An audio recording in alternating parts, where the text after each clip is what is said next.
Welcome back to the Slippers Still Fits. I'm Arden Cravallo, and today, again, I feel so lucky to be joined by Zach Collins of the Chicago Bulls, former Zag.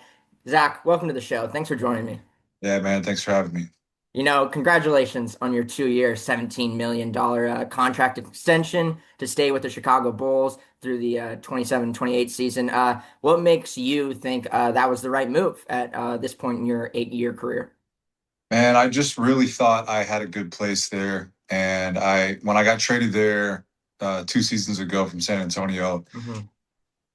at the time in San Antonio, I had, fallen out of the lineup and things were happening. And, when I got to Chicago, um, a spot opened up with me. Vooch got hurt, Jalen Smith got hurt. So I had to kind of be thrown into the lineup. And I came in there and, basketball wise, just really, it was great for me. I got a lot of confidence back. I got a lot of rhythm back, and I had a really good end to that season. And you know, the basketball side just made a lot of sense to me. I really enjoyed um, my time there, and unfortunately, I really love playing for Billy. And Yeah. Billy, ironically, had a great relationship with Coach Few at Gonzaga, Right. and had a lot of conversations with Coach Few about me, and that that relationship kind of helped us bond a little bit. And his style of play was great for me.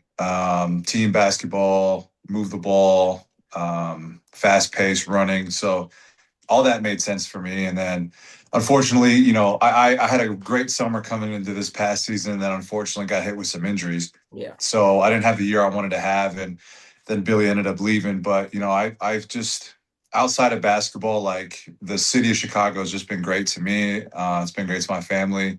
The city's just a fun place to be, man. It's Yes. just Yeah. great food, great city to be in, to just hang out and to live in. Honestly, I've enjoyed my time living there. It's been wonderful, man. I never thought I would like playing in a big city like that, but because I'm from Las Vegas, Yeah.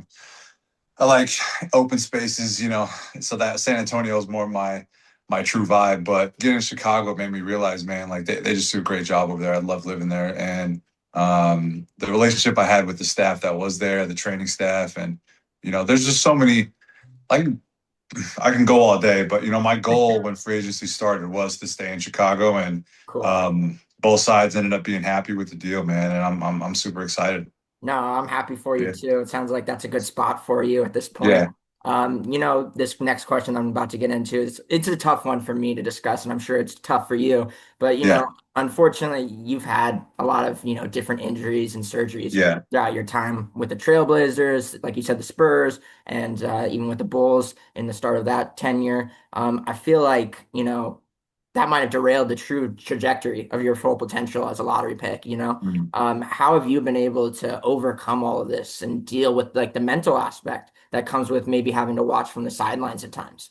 Yeah, the injuries are the worst part of anything, any sport you play in, man. And I've had to definitely go through some, and it's been rough. And yeah, obviously, I wish I could have not gone through them, but you just have to take what your situation is and try to turn it into a positive, and Hmm. make every situation work to your advantage. And you know, I think going through those early injuries was frustrating, but it allowed me to kind of really try to focus on taking care of my body even more. Yeah, And then obviously after that, I had a few more injuries, and you just try to learn from them, and you try to just take what you can from each injury, yeah, and there's not much positives you can take from it, but my whole thing was, I know if I will put in the work, I will get better, and I will always enjoy playing basketball. I will always enjoy this career. And in my head, it never really was a question whether or not, do you stop working hard? Do you get discouraged or whatever? My mindset is just to keep showing up, and eventually I will break through. And no matter what happens, man, I'm always going to have that mindset. And to be honest, man, like I always look at it, glass half full, man. I have a great job. I have a great life. I don't want to just, give up on something, or just because I'm feeling discouraged in the moment. I feel like that'd be something I would regret down the road. So mhm, for me, I always just try to wake up, make the best of my day, and Unfortunately, I've had to have some roadblocks, but I've had on the flip side of that, I've had the benefit of being in the NBA where the medical, the training, everything is top notch, and they've been able to get me back. I've had a lot of people that believe in me and worked extra hours so that I got back, Yeah. and you know, so things could be a lot worse. Is always my mindset, and yeah, just try to use these situations as fuel. Yeah, you have been blessed, and there's Mm-hmm. going to be roadblocks in life no matter what. Mm-hmm. So glad to hear you're overcoming that, and I wish you a healthy rest of Thanks. your career. But now let's talk about the good stuff with Gonzaga. Mm-hmm. That lone season with the Zags. Coming in, you were the school's first McDonald's All-American to sign and enroll directly out of high school, coming out of powerhouse Bishop Gorman in Nevada. Why did you ultimately pick the Zags? What was their pitch to you? Yeah, that was a time in my life where I just was really um, obsessed with basketball, and Mhm. I still am. But I, when it came to going on these visits, I think you hear stories a lot of going to parties and like Yeah, having a good time, yeah, and I definitely wasn't there at that point in my life, and I made my decision early, and not that every visit I had was about partying, but it just wasn't my focus wasn't like the life of college. It wasn't trying to find uh, the most lively situation I could be in and the most to be honest, education wasn't really like yeah. on my mind, but That's fine.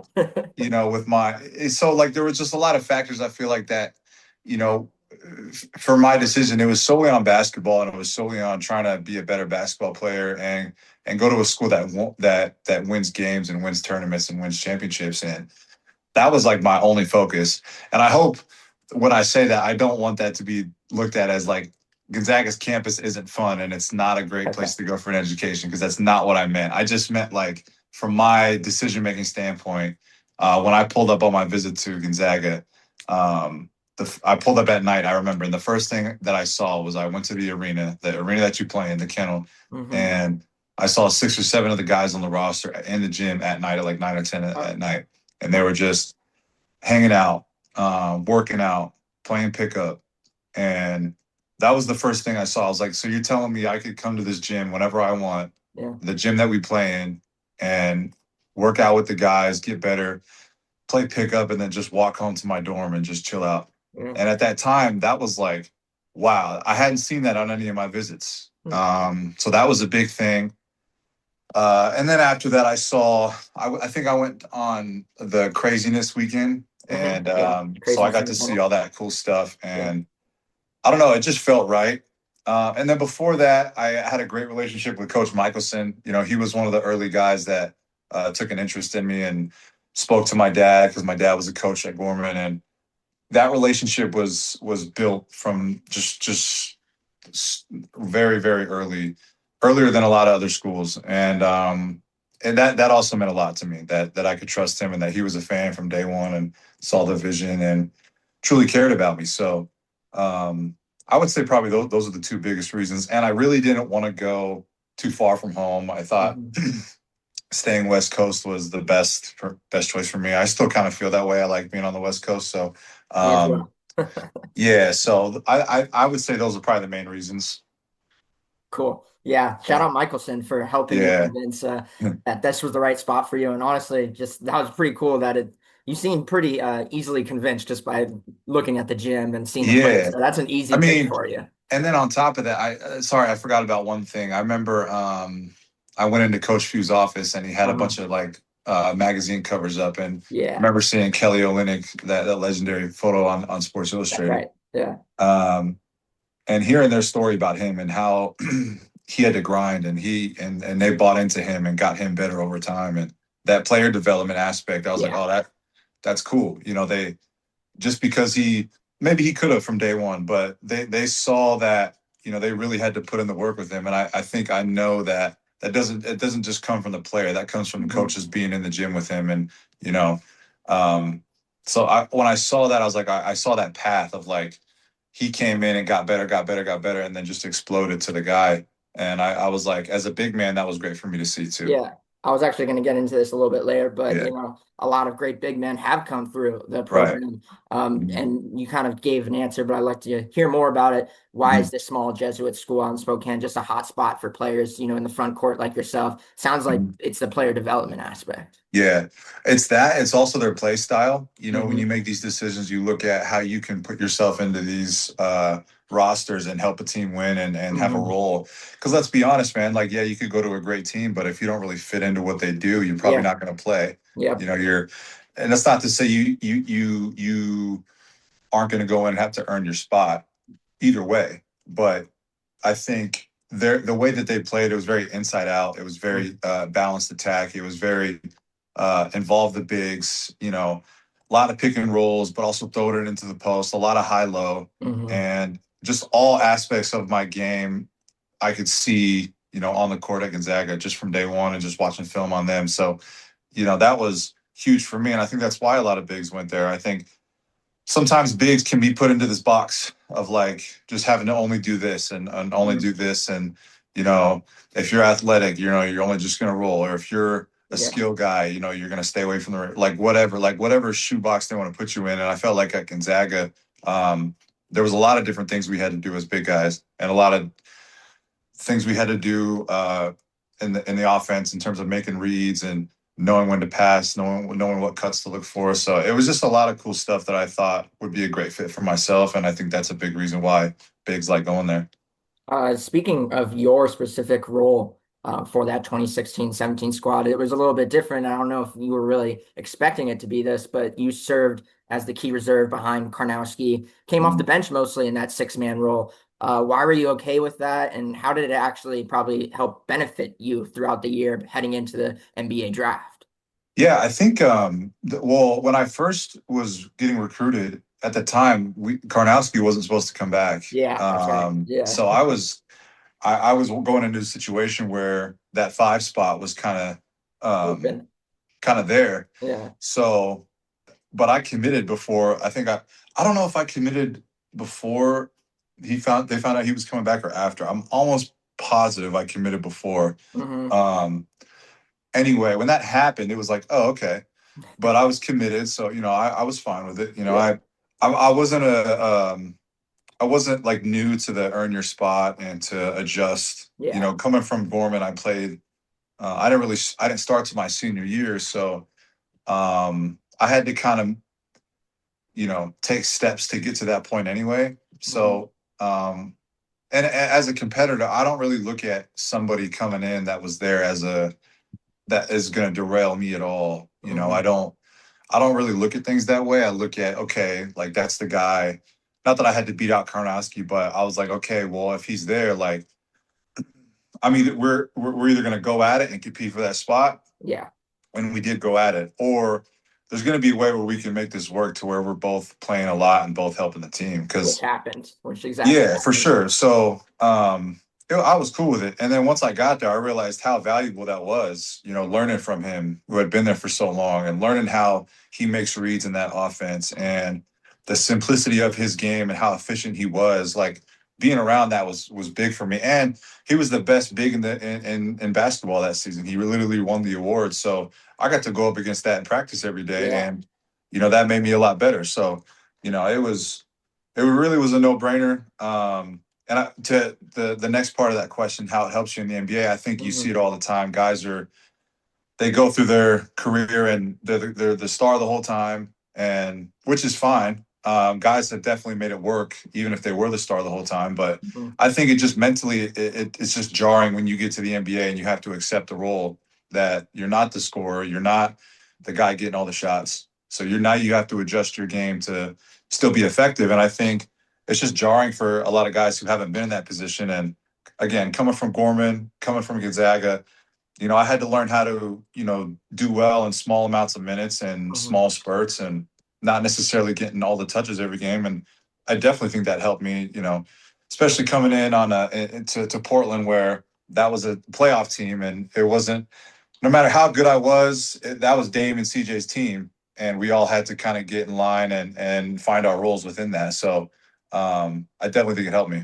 Yeah, yeah. Shout out Karnowski for being your vet Yeah. Right. essentially, and helping you develop as a Right. player. That's a, like you said, a good person to have going at Right. it at practice. Right. It's cool to hear. I spoke with Nigel Williams-Goss not too long ago, and I asked Mhm. him about this team and how you guys were able to, string together wins consistently throughout the season and in March.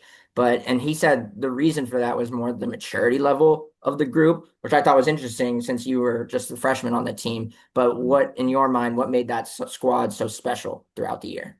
Man, we have such great coaches over there that I mean, listen, we let's call it spade a spade. Our team was absolutely stacked. Like we had a great roster, Sure. but you can mess that up, Hmm. and you could feed into that. But I don't think we. I think that maturity that Nigel was talking about, I think a lot of that too is we were. I think we were very confident in ourselves and very confident going into these games, but we had a certain like healthy fear of every team that we played, Hmm. and our coaches made sure of that. You know, every scout, it doesn't matter who we played, it doesn't matter if it's the worst team in the conference or we were in the Final Four. You know, every scout was very intense and it was very detail oriented. So, you know that I think that started with the coaches, and then yeah, I mean, you look at we had Karnowski, we had Nigel, we had Josh Perkins. You know, we had a bunch of guys, and let's not forget the guys who didn't really play. You Yeah. know, Dustin Triano, ran back like Rui Hachimura. Ryan Edwards, like guys that had been in the college atmosphere and had been in games for a very long time. That kind of helped all of us kind of realize what we had to do. Yeah. Um, but yeah, I mean, Nigel is was at the head of that. I always give him credit whenever I talk about that season. You know, his leadership and the way he held us to a high standard the whole time. And really, for me as a young guy, you come in, you're like, yeah, let's try to win as many games as possible. Let's be a great team. But like, you don't really know. You know, I think from day one, Nigel really put that in our heads. Like, you know, we could win the whole thing, and that's a very like grand, like um, lofty goal to have Hmm. when you haven't played a game with this team yet. But he really put that. He instilled that idea in our heads, and we were all kind of like, oh yeah, he's right. Like, you know, we can do this, and that really helped us all kind of have a high standard for ourselves individually and as a team. Awesome. One final one for you. And speaking of that Final Four Mhm. win against South Carolina, I was just looking at the highlights and I was just reminded of just like your specific rim protection. Just you were fantastic at that game, 14 points, 13 rebounds, and the six blocks. But what do you remember about that defensive performance and on that bright stage?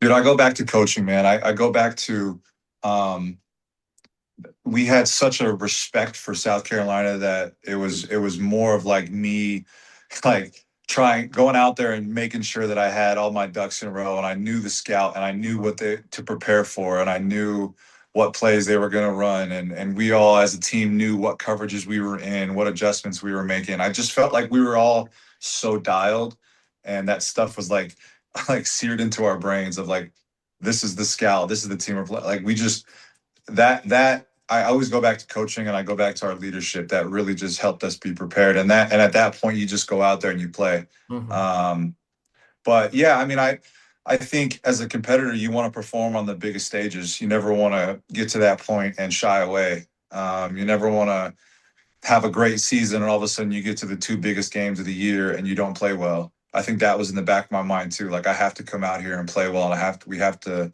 win these games. Yeah. You know, we won every game that year except for one game so far Mhm. against BYU. And to put all that effort into that and to come out and not play well would be a shame. So that's those are kind of all the things going through my mind. And then yeah, just went out there and had a good game and we had a lot of momentum and I just again I know I'm harping on it, man, but we just felt so prepared as a team every Yeah. night. So that I definitely credit that. Hey, Zach, thanks so much for giving up some time for me. Honestly, this was a lot of fun to get to reflect with you. And thanks for all the memories that that team brought. And I wish you the best of luck with the Chicago Bulls. I hope you stay healthy, man. It sucks seeing, you on the sidelines. Yeah. Yeah. It'll be a good year this year. I promise you that, man. So I appreciate you having me on, man. Good luck with Thank, everything. thanks, Zach. Yeah.